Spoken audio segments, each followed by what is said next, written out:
अस्सलाम वालेकुम क्लास 3। उम्मीद है कि आप सब ईमान और सेहत की बेहतरीन हालत में होंगे। हमारा आज का मज़मून उर्दू है, लेक्चर नंबर 15। हमारा सबक नंबर 6 है और उन्वान है अच्छा बच्चा। आज हम इसका सवाल नंबर 2 वर्क बुक के सफ़ा नंबर 21 से करेंगे।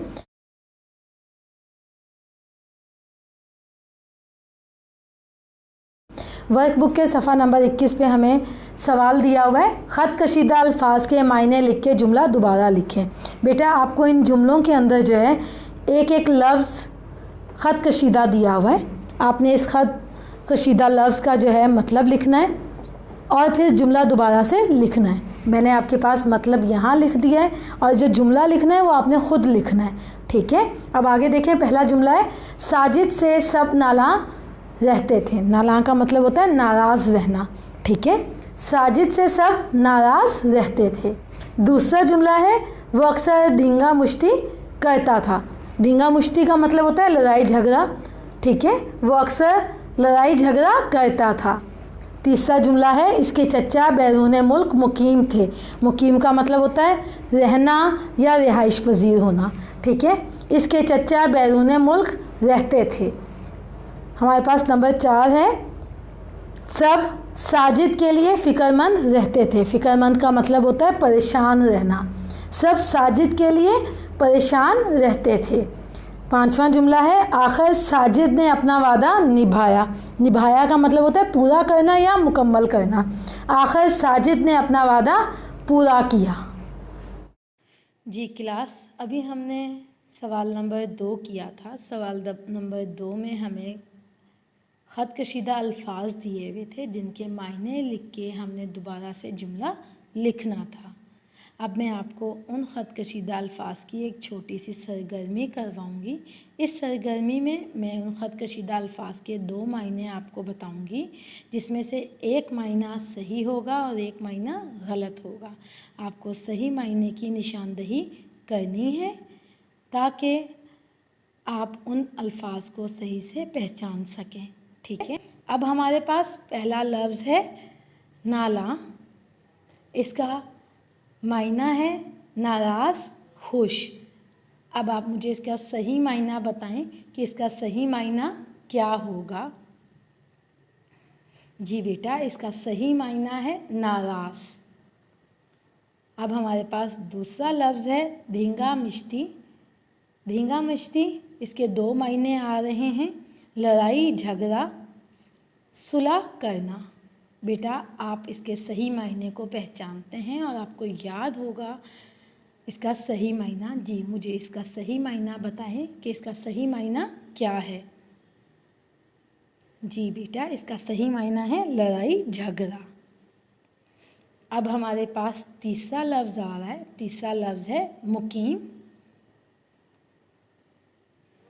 इसका मायना है किसी जगह पर रहना, रिहाइश पजीर होना या किसी जगह को छोड़ देना, हिजरत करना। इसका सही मायना बताएं, इसका सही मायना क्या होगा। जी बेटा, इसका सही मायना है किसी जगह पर रहना और रिहाइश पजीर होना। नंबर 4 है फ़िक्रमंद होना। फ़िक्रमंद होने का मायना है परेशान और बेफिक्र। जी बेटा, मुझे इसका सही मायना बताएं कि इसके सही मायने क्या हैं। परेशान होना।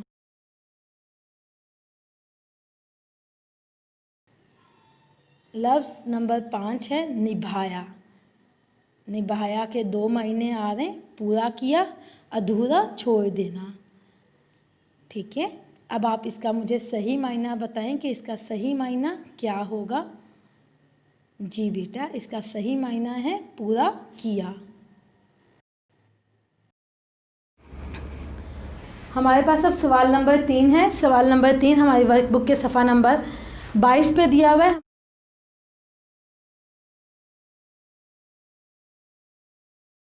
हमारा सवाल है दर्ज झेल अल्फाज के जुमले बनाएं। बेटा आपको ये 5 अल्फाज दिए हुए, हम इनके जुमले बनाने। पहला लफ्ज़ है अंबार। अल्लाह ताला ने रहमतों के अंबार पैदा किए हैं। दूसरा लफ्ज़ बेजार। कोरोना वायरस की वजह से हम घर रहकर बेजार हो गए हैं। तीसरा लफ्ज़ है कारकर्दगी। इम्तिहान में पढ़ने वाले बच्चों की कारकर्दगी अच्छी रही। वजीफ़ा, अली ने इम्तिहान में वजीफ़ा हासिल किया। फरमाइश, ईद पर बच्चों ने नए कपड़ों की फरमाइश की। जी बेटा, अभी हमने सवाल नंबर 3 किया। सवाल नंबर 3 था मुंदरजा झेल अल्फाज को जुमलों में इस्तेमाल करें। हमने वो सवाल अभी हल किया। अब मैं आपको सवाल नंबर 3 के हवाले से ही कुछ और अल्फाज कराऊंगी। ये अल्फाज मैंने आपके सबक से ही लिए हैं।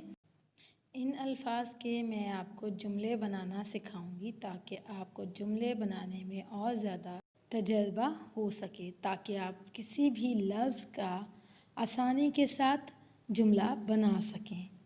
जी बेटा, अब हमारे पास पहला लफ्ज़ है कीमती।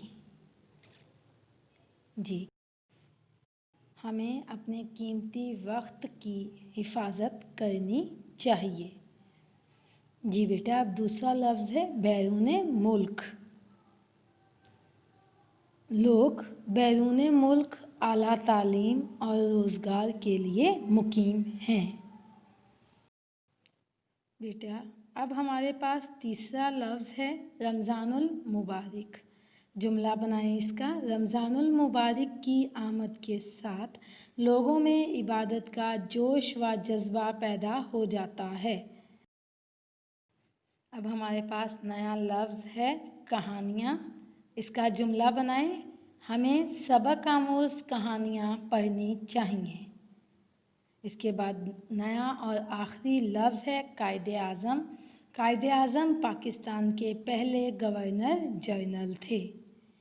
बेटा, आप इन जुमलों के अलावा भी इन अल्फाज के और जुमले बना सकते हैं ताकि आपको जुमले बनाने की मश्क में और ज़्यादा महारत हासिल हो सके। जी बेटा, मुझे उम्मीद है कि आपको सवाल नंबर 2 और सवाल नंबर 3 अच्छे से समझ आ गया होगा। अल्लाह ताला आपका हामी नासिर हो।